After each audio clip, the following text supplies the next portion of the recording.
Welcome to the Fairfax Sports Report. I'm your host, Jeff Graham. With me tonight is Greg Wyszynski and Joey Kamide of the Connection newspapers.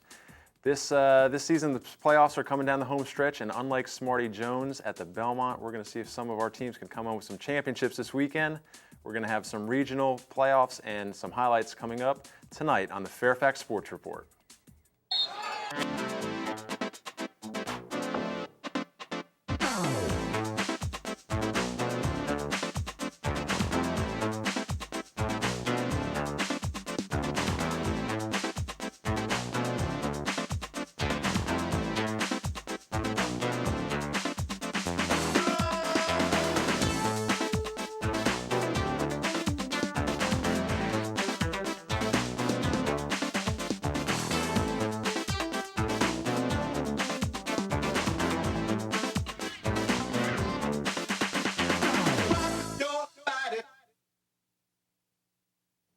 Welcome back to the Fairfax Sports Report. Like I said in the opening, I am your host, Jeff Graham. With me tonight is Greg Wyszynski of the Connection newspapers, and over to my left, my far left, Mr. Redskin, Joey Kamide, also of the Connection newspapers. You know, you got some stones talking about Smarty Jones like that. I want to be on the record as saying that. What about the Calgary Flames? I know they lost true. too, but it's been a week of losses. But not for the Northern region. Not for the Northern region. We had a bunch of champions this week, and statewide, we're going to hope to come back with some more championships this weekend. We'll get to that and more. First, we're going to go to our underwriters, the people that make this show happen, the people that make it happen. Quality Care Ford Service Center, conveniently located in Fairfax, servicing all makes and models. Greg, even your car could go there and get some work done. No, they certainly don't. 703-383-6299. It's not outdated makes and models.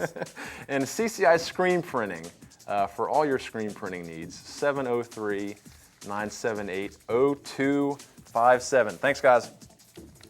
We're going to discuss some Northern Region news that happened this week. The Pat Lang MVP Baseball Award was given out this week. Joey, what is the Pat Lang MVP Baseball Award? Well, the award is named for the Northern Region Tournament Most Valuable Player, named after Fairfax AD Pat Lang, former Fairfax AD Pat Lang, who, as we know, passed away a few months ago.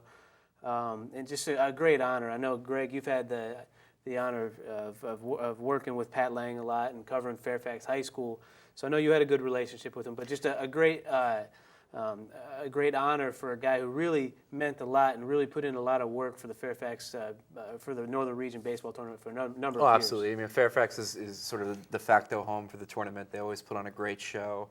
The field is always in tip-top shape. It's a place where people like to play, and it was really a nice gesture on the part of the Northern Region to kind of rename this award in his honor. I think it's a worthy tribute, considering the kind of dedication he had for the baseball community. Absolutely, a great tip of the hat. And Louis Ulrich, this is a guy, what a story with him. He was in a body cast at this time last year and kind of came all the way back, and he won a bunch of games, including the region. I think he threw in the region championship game and won that game as well. And now, of course, Westfield, with a 1-0 victory on Tuesday, is playing in the state semifinals on Friday, and Lewis has certainly been a big part of that. Safe to say that the baseball tournament, out of all the regional tournaments, was probably the most unpredictable. Absolutely. Yeah. I mean, who would have thought, A, Oakton wouldn't be in the regional tournament, Right. and B, you'd have Herndon out in the first round, Madison out in the second round, all due to Bill Evers' Robinson Rams. Just a great tournament. And you've got Lee. Yorktown. Well, yeah, you've got Yorktown making a run to the semifinals, and then Lee making a run to the finals, and then winning their first ever state playoff game on Tuesday. It's just awesome to watch. But that's what, anytime you talk to a baseball coach, that's what they're going to say is, they'll simply shrug their shoulders and they'll say that's baseball. That's what's so great about the sport. Speaking of baseball, the Major League Amateur Draft was held this Monday and Tuesday, and we had some athletes taken by some teams. Joey, any names jump out at you as far as who's taken? Well, Wyatt Torres, former catcher at South Lakes and catcher down at Virginia Tech, was taken by the Colorado Rockies. Actually, it was the Indians. The Indians, right? But I guess it was Joe Koshansky, former star at Chantilly, and actually the ACC's most valuable player this past year while down at UVA. hit like 16 home runs. I think it was like 9-1 on the mound for the Cavaliers. Was picked in the 6th round, I guess, by the Colorado Rockies. Nick Scheimer over at George Mason University was drafted out of Robinson High School, and Garrick Evans out of Lake Braddock, who I believe was down at Clemson, was drafted as well. So some names from the past, or I guess you could say the early part of the decade, was certainly selected. Matt Prendergast, who led Oakton to the state championship in 2000, was also drafted. Kind of a surprise, though, Stacen Gant, who had a great year at George Mason, 10-1. Of course, remember Stacen from his days at Oakton, was not drafted.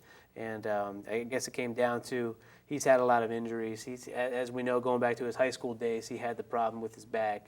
And I have a feeling that may have scared a few of the scouts away from Stacen. Some of the other guys, Herndon's Brandon Geyer, Jared Kubin out of Oakton, Madison's Johnny Ayers, were not selected. And when we were looking at the draft list, we were saying to ourselves, why aren't these guys getting picked? They were very highly rated. Joey, why do you think some of these kids didn't get picked? A lot of it has to do more, not as so much talent-wise, but were they signable? And you hit the nail on the head. It's a scout isn't going to stick his neck out and tell his club, his organization, to draft a kid if they're not going to sign him, if he's just going to go to college anyways. What they want to do is get these kids, get a feel for them. That's why they send scouts out. That's why they send them out a second time and to talk to these kids and to continually to scout them. And if they're not going to sign, or if they're asking for way too much money for their, for what they're worth, then they're not going to be drafted. And I think we saw that. We know Brandon Geyer's just fine going to UVA and playing baseball. Johnny Ayers is going to be more than likely the starting punter and possibly the starting middle infielder at Boston College. John Crone's going to play baseball and football down at Richmond. Yeah. And Jared Kubin is going down to Florida, and none of us would have a problem going down to Florida to play baseball. So I think that had a lot to do with it. And you mentioned John Crone from Yorktown. I mean, part of this process, it's always interesting for me to see how some of these coaches handle their first go-around with the scouting process, with the Major League draft process. And talking to Coach Allen down at Yorktown, Crone had a serious look from the White Sox, and it was just interesting to see a coach who basically said, I don't know what's real and what's not real from what these teams tell me. I don't know if these numbers they throw out are real. I don't know if the level of commitment's real. It's really hard to kind of get a gauge if you're a high school coach on where the best interests for your student lie. And I mean, obviously it's not his call on what Crone's going to do, but I think John's in a good position right now at Richmond, and it's just a very interesting process, especially considering what a crapshoot the Major League draft is. I mean, it literally is. You're looking at a guy 5 years down the road who might be up in AAA then. Right. And it's an incredible process. It's almost kind of misleading. I mean, we hear some reports, in the early part of the season for Herndon, Brandon Geyer's got a dozen scouts going to his practices and his games. By the end of the year, he's got one or two. And it's just because you hear about all these reports, you automatically think, we had heard Brandon Geyer, Johnny Ayers, guy could be drafted 3rd, 4th, 5th round, and all of a sudden they're not drafted, and there's 48, 49 rounds in the draft. So right. It's a fun process to watch. But at the same time, unpredictable. Sometimes it is true. I mean, I saw more radar guns at Langley games when Spores was pitching than you see on 495 on New Year's Day. I mean, it's really. I would love to I've never gotten the chance to sit down with a scout and say, what do you see? What are you looking for? I mean, I know we all can see a certain level of talent, right. But these guys have to see something almost beyond that or almost underneath that somehow says, not only will this kid be able to mature physically into the player we think he could, but also handle the rigors of minor league ball, of the whole process of getting into minor league ball. And I mean, that's something I couldn't identify. And it's this year, a little bit off topic, but still in regards to baseball and draftability. Whereas last year, you mentioned the Jay Spores out of Langley getting drafted in the 2nd round by the Tigers. You had Asher Demi, who I believe was a 6th round pick out of South Lakes by the Atlanta Braves. Whereas last year you kind of labeled it as the year of the pitcher. This year we had a bunch of guys swinging the bat really well. So this year was kind of the year of the hitter. So it was kind of fun to cover the region this year after the year that we saw the previous year. And we'll get to see some of these kids down the road as juniors and seniors once they're in the college level and swinging the bats there to see if they get another go around in the draft a few years down the road. You actually have 3 opportunities. That's another reason why a lot of these high school kids won't jump at it, because you can get drafted as a high school senior, and then if you decide not to go, you got to go to school for 3 years. You can be drafted as a college junior, stay another year, maybe you can improve your stock a little bit, and then get drafted a 3rd time as a senior. I think they can only retain your rights for a year. So, hope is not lost. Absolutely not. We have some new coaches coming and going over at Chantilly. Chris Haddock is going to be moving over to Fairfax. Chris Haddock was their baseball coach, and Garland Cooper replaces Chris over with the Chargers.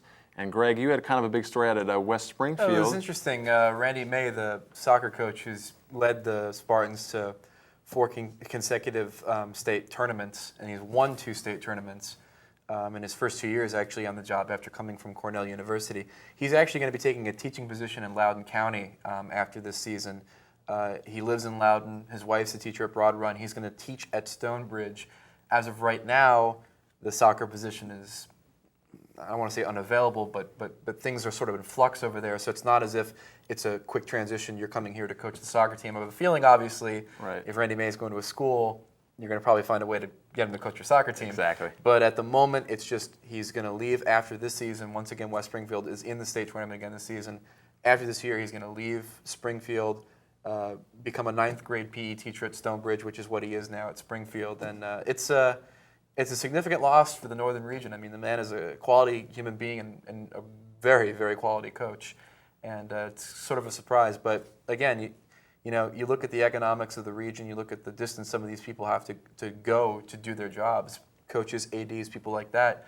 You're going to see more and more of this sort of thing when you have guys living in Ashburn or you have guys living in Prince William County and then driving up to Fairfax County to come teach or coach. And I mean, I give him credit for even doing it for this long, Seriously.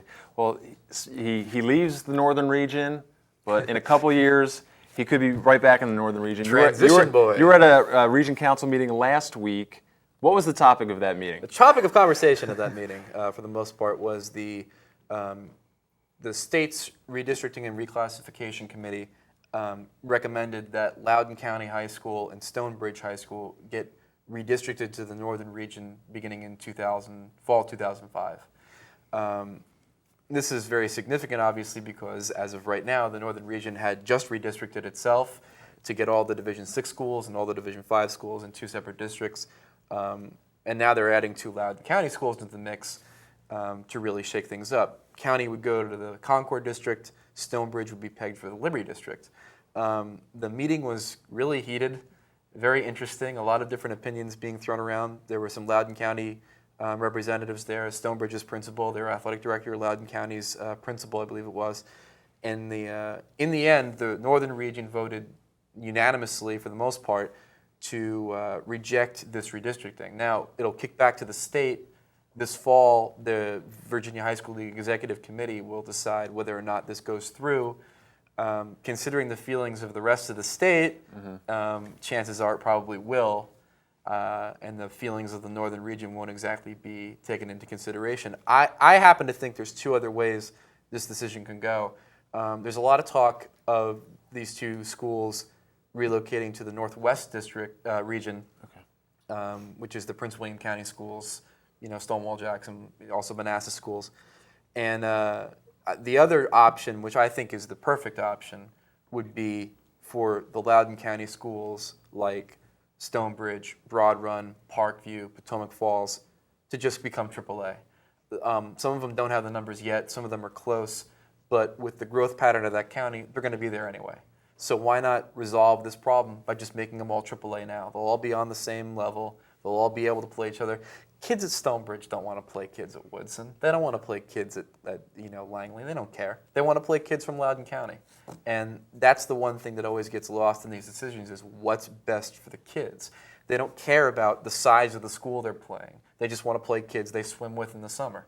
So that's the story as far as we go with the Northern Regional Loudoun County schools. You cover Loudoun. What's your take on it? Well, I know that just because the size of the schools, they feel like they have to Loudoun County's growing at a tremendous rate. They feel like they have to go somewhere. Northern region, obviously, I think you would get more prestige there. It's closer than, I guess, going out to some of the schools like Hilton.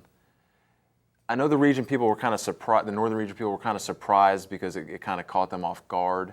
Was their main beef because obviously the distance out to Purcellville to play Loudoun Valley is quite a hike. Stonebridge is a little closer. What was their main beef with the two main beefs with the situation? One, obviously, well, there's three actually. One, the distance is obviously a concern. Anytime you talk about leaving Fairfax County, you're talking about first escaping rush hour traffic and then escaping more rush hour traffic just to get where you're going.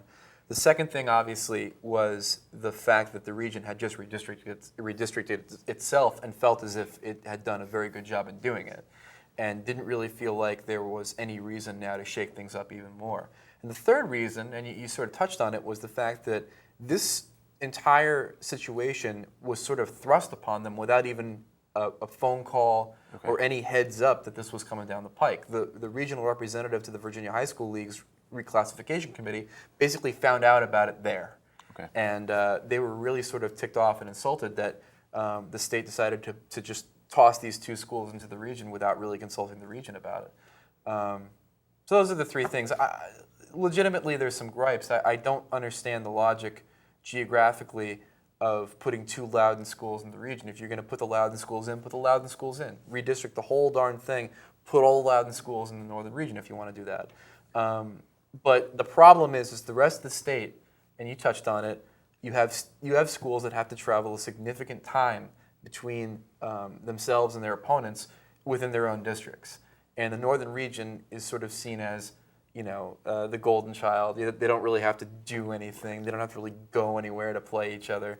And it's sort of, it makes a lot of people angry.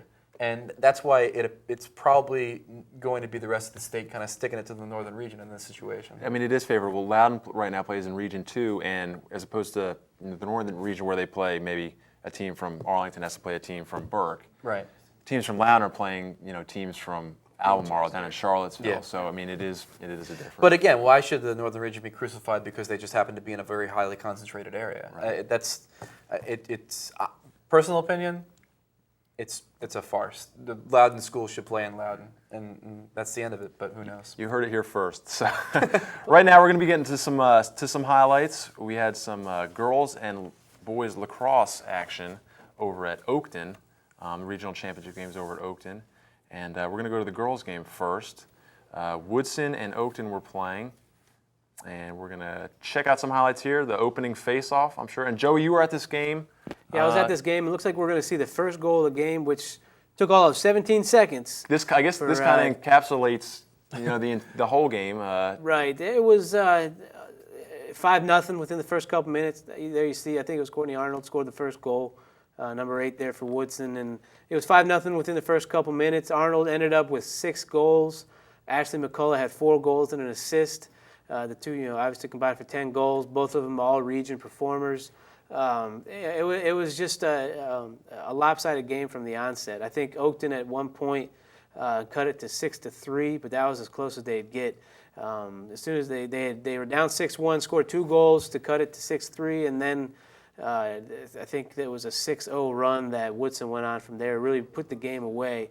And it was 19-7 was the final score, but you hate to see a lopsided score like that in a region championship game, especially against a team like Oakton, which finished 19-2. Their only loss coming into this game was against Robinson, who won the state championship last year. So a heck of a season by Gene Counts, who was named the region coach of the year, and girls like Kelly Kimmener, all-region performer, Paige Keffer, all-region performer, 2 girls that are graduating this year. But what a performance by Woodson, who experienced some trial and tribulations of their own earlier this year with some suspensions over there for some school rules that were broken. I think at one point lost, was it 2 out of 3 games, Greg? Yeah, I believe so. And obviously that was the only time they were really, the only blemishes on their one-loss record. The story of the Woodson Cavaliers in the postseason, obviously, is the fact that their coach, Dara Bonham, the guy who's basically built this program into one of the most prestigious in the state, is stepping down after the season to become the school's director of student activities. And in talking to some of the players during the course of the season, it's interesting to see how they sort of handled it. I mean, Darius sort of kind of downplayed it, said, "Don't really think about it. Just do your thing. It's your team. It's not my team." All the players are like, "Well, we're not telling him this, but we're going to win it for him." Right. And so far, so good. This is their 5th Northern Region title. This is Bonham's 5th Northern Region title in 10 years as the coach. He's also won 4 state championships, going for his 5th on Saturday when they play Albemarle down in Charlottesville, and he's won 9 district championships in his 10 years. And then, Joey, you had an interesting piece in the Connection this week about Ashley McCulloch. Right. Ashley McCulloch, she's a junior, only a junior. This championship was her 12th championship since she came to Woodson. She as a freshman, made the lacrosse team. Woodson won the state championship that year, won the district, region, and state championship that year, and since has won a state championship with the field hockey team, won a district championship last year in the 2002-2003 season with the basketball team. She's obviously, like I said, on the field hockey team. She runs the point for the basketball team, and she's a very key member of this lacrosse team. 12 championships, and I think she was something like, going into the state championship game, 64-9-1 were the teams that she's played on, the field hockey, basketball, and now the lacrosse teams this year. Just incredible. She's, some athletes, like I said in the story this week, might go their entire 4-year prep career without winning a district championship. She's got 12. Yeah. And her family must have gotten like the Fisher-Price lacrosse set for their kids, because she had 2 brothers who were aces lacrosse players on the boys team too. Yep. So just really good stuff, and good luck to them this weekend. They're a good team, very good team. I think if you look at just technically what they were to do to Oakton, well, speed was everything. Jean Count said after the game, she said, "This is by far the best team we've seen," and asked if she thought Albemarle would give Woodson a game. She kind of wanted to shy away from it, but she said, "I don't think so. I don't think they're going to give him much of a game." Well, we had quite a game on the boys' side. Absolutely. This was a much closer match, and we're going to see some highlights of this game coming up. Joey, Oakton, it came down to the wire, I guess, again. It was a great game. Woodson had taken a 10-9 lead very late in the game on a goal by Michael Solomon, the brother of All-American attack Aaron Solomon. 10-9 lead with about 2.5 minutes to go. Woodson's Quinn Cook on the following. I'm sorry, it wasn't Cook. It was Cody Grimm. Yep. Cody Grimm immediately after Solomon's goal took the face-off, beat Aaron Solomon for the face-off, went down and scored. It was 5 seconds after Solomon's goal. That tied the score at 10-10. And with 26 seconds later, Reed Karlstrom takes the ball from behind the net and sneaks around and squirts a goal past Warren Mayberry to give him the win. That puts Oakton back in the state championship game, which they won last year. They were, I believe, 18-1 last year. They're 13-2 or something like that. I think this year is their record with the victory. So they defended their state or region crown in just a great game. And this comes on the heels of a 14-13 come from behind win in the region semifinals over Robinson. So just you kind of call these kids the Cardiac Kids. Some people are calling them the Cardiac Cougars, much like the Oakton basketball team of 3 years ago that made it to the state tournament. Now, didn't Oakton get whacked by graduation? Didn't they lose a bunch of kids from that state championship team? They graduated 7 of their 9 starters. Quinn Cook obviously was one of the starters to return, and that was if you're going to have anybody return, you want him. He was an All-American this year as well for him. And, facing a very young Woodson team that is probably, as soon as they lost that game, automatically shifts into the favorite to win the region next year because, as Coach John Fitzgerald said after the game, he started 6 and sometimes 7 underclassmen this year. So he's going to be only graduating technically 2 or 3 starters off that team. And, it's interesting. It's a tribute sort of to Oakton's program. I think you look at Robinson this year. They obviously graduated just as much as Oakton did. I mean, you're talking about players like Adam Fosnock and guys like that. And it's great to see a program like Oakton sort of now at its. This is the game winner. This is the Cody Grimm goal that tied it up. I believe next right after off the face-off. Yeah, immediately off the face-off. And here's the gamer, huh? Yeah, and there is Karlstrom sneaking around and scoring a goal. Yeah, wow. And the San Diego Padres stormed the field. There you go. There you go. Great. I'm sorry, I didn't mean to cut you No, off. no, I was just going to say, it's impressive to see a program like Oakton's sort of now elevate itself to the level where it can kind of regenerate pretty quickly, despite graduating a lot of talent from the championship team last year. Right. So. And when Oakton, hats off to Tony Gray and the job he's done to really boost that program. I mean, for years it was Robinson and Woodson. Now all of a sudden you toss Oakton. You got to say Oakton's one of the top 3 programs in the region right now. Oh, clearly. As we look at some of the champions from other sports, no mean to slight them now that we're running out of time. But in girls soccer, Woodson won the region title. Yeah, after finally over Centerville in the rain. After finally getting past the semifinals, that's been their biggest problem the last couple of years. They finally get through and they wind up winning the region and probably are the favorites to win the state right now. And in the boys, West Springfield demolishes Langley in the championship game, 6-0. Yeah, that game got a little out of hand, a little physical, a couple words being thrown back and forth. Those 2 teams could potentially meet again for the state championship, and that would be very interesting. And Joey, in softball, Madison's Lauren Frankowicz pitches a no-hitter to deliver the championship for them. No-hitter, strikes out 16 against Oakton in a 2-0 win. They scored both runs in the 7th inning, the bottom of the 7th inning, to win the game. A great game, great pitch game by Frankowitz, and also Jesse McCarrick, who had 27 innings straight, 27 scoreless innings straight going into that 7th inning in the region tournament. So a great game. And in baseball, Westfield was able to win it. 5 home runs they hit off Lee, 3 off Lee's starting pitcher Troy Hamilton, and Westfield was a 9-3 victory, a big win for them. First ever in school history. I think that wraps it up for tonight's show. We're going to go to our underwriters. And before that, we're going to go to our, Fairfax Sports Report is going to be appearing, this week, next week.